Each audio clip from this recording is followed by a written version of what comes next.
Hello दोस्तों, अगर आपने भी अनुप्रति 2024-25 के लिए अगर आवेदन फॉर्म भरा था तो उसमें जो फाइनल जो कैंडिडेट हैं जिनका सिलेक्शन हुआ उनकी लिस्ट है वो आ गई है। एक लिस्ट मैं यहाँ लगा देता हूँ। बाकी के जो सभी के जो कोर्सेज की लिस्ट है, जैसे मान लो यूपीएससी हुआ, सीडीएस हुआ, जेडब्ल्यू हुआ, या फिर मान लो नीट की कोचिंग हुई, आरपीएससी हुई, आरएस हुई, जितने भी कोर्सेज के लिए जो सेलेक्टेड जो कैंडिडेट है उन सब की जो लिस्ट है वो मैंने पीडीएफ चैनल पे लगा दिया है। आप अपना नाम है उसमें डाल के सर्च कर सकते हैं कि आपका सिलेक्शन हुआ है या फिर नहीं। वो पूरी लिस्ट सभी कोर्सों की आपको उसी टेलीग्राम चैनल पे मिल जाएगी। टेलीग्राम चैनल का लिंक इसी वीडियो के नीचे दिया है, जहाँ से आप उसको ज्वाइन कर सकते हैं।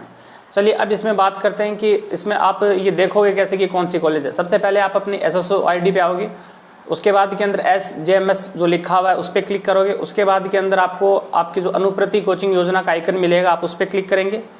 उसके बाद आप अंदर जाके जब देखोगे तब आपको एक एप्लीकेशन लिस्ट ऑप्शन मिलेगा, आप उस पर क्लिक करोगे और उसके बाद के अंदर ही आपको अनुप्रति कोचिंग योजना वाला वो पेज मिलेगा जिसमें लिखा रहेगा कि आपका फाइनल सिलेक्शन हुआ है या फिर नहीं। आप ये स्क्रीनशॉट देख सकते हो। अगर आपके स्टेटस के अंदर ऐसे लिखा हुआ आ रहा है, जैसे ये स्क्रीनशॉट लगाया है मैंने कि फाइनल सेलेक्टेड लिखा हुआ आ रहा है, तो इसका मतलब ये है कि अब आपको कोचिंग है वो मिल गई है। हालांकि ये जो फाइनल सेलेक्टेड है ये उन्हीं कैंडिडेट के आगे लिखा हुआ आ रहा है जिनका सिलेक्शन हुआ है और जिनका नाम है वो उस PDF के अंदर आ गया है। तो अब हम बात करते हैं कि भाई जिन भी बच्चों का इसमें सिलेक्शन हुआ है अब उनको क्या करना रहेगा।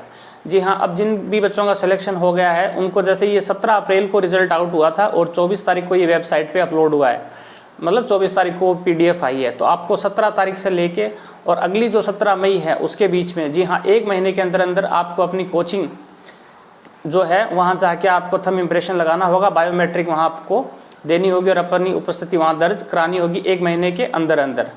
अब बात कर लेते हैं इसके अंदर हॉस्टल वाला क्या रहेगा। जी हाँ, अगर आप जिस कोचिंग के अंदर आपने सिलेक्शन लिया है, आपने वहाँ बायोमेट्रिक दे दी, अगर उस कोचिंग के अंदर हॉस्टल चल रहा है आप उनसे पूछ सकते हो।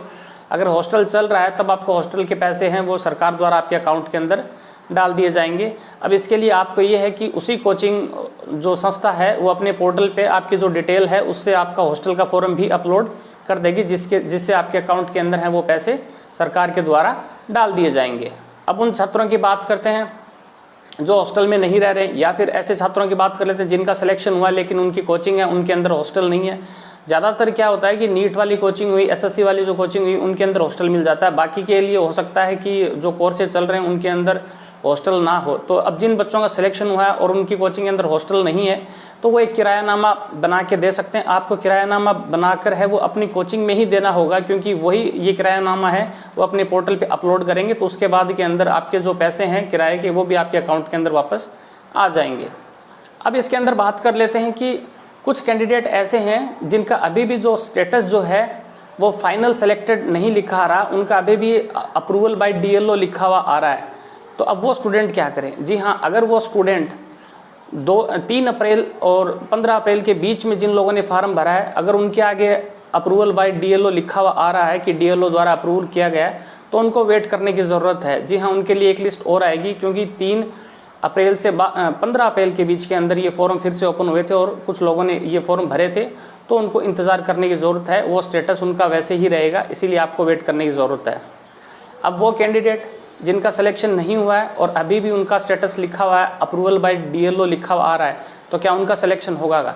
जी हाँ, इसमें उनके सिलेक्शन होने की संभावना अब ना के बराबर है। जी हाँ, अब एक और इसमें जान लेते हैं कि अगर आपको इंस्टीट्यूट चेंज करना हो तो उसके लिए क्या ऑप्शन रहेगा।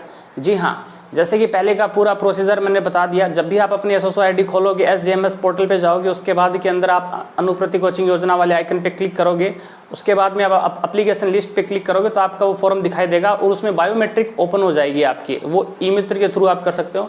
अभी के लिए सर्वर डाउन चल रहा है। जैसे ही आप बायोमेट्रिक करवाने जाते हो तो आपके फिंगर है वो काम नहीं कर रहा है, क्योंकि सर्वर है वो डाउन हो गया है। एक साथ बच्चों ने ट्राई करा है, तो आप धीरे धीरे ट्राई करना। आपको 1 महीने का टाइम दिया गया है। आप जो ही वो बायोमेट्रिक ओपन करोगे आपका फॉर्म पूरा का पूरा खुल जाएगा और आप उसके अंदर अपनी है वो कोचिंग है वो भी चेंज कर सकते हो। वहाँ पे कई कैंडिडेट ये कहेंगे कि हमें वेट करना चाहिए या फिर अगली लिस्ट का नहीं करना चाहिए, तो आप अपने कोर्स के अंदर सीटें देखिए। जी हाँ, आपने जब फॉर्म भरा था उस टाइम भी मैंने टेलीग्राम चैनल पे एक PDF लगाई थी, उसमें मैंने बताया था कि किस कोर्स के अंदर कितनी सीटें हैं। टोटल सरकार के पास इस योजना के तहत 30,000 सीटें हैं। आपने मान लो कांस्टेबल का फॉर्म भरा है तो उसके अंदर मान लो 5,000 सीटें हैं। अब जो रिजल्ट आया फाइनल सेलेक्टेड कैंडिडेट का, अगर ये 5,000 के सारे रिजल्ट आ गए तब तो आपको पता है कि अब आपका सिलेक्शन होना नहीं है, चाहे अप्रूवल बाय डीएलओ लिखा हो आ रहा हो या फिर नहीं आ रहा हो। अगर आपको लग रहा है कि ये जो पीडीएफ है उसके अंदर 2500 लोगों के ही नाम आए, तो इसका मतलब ये है कि 2500 लोगों के लिए कांस्टेबल की एक लिस्ट और आएगी। इस प्रकार कोई भी है वो चेक कर सकता है कि अगली लिस्ट उसके कोर्स से रिलेटेड आगे आएगी या फिर नहीं।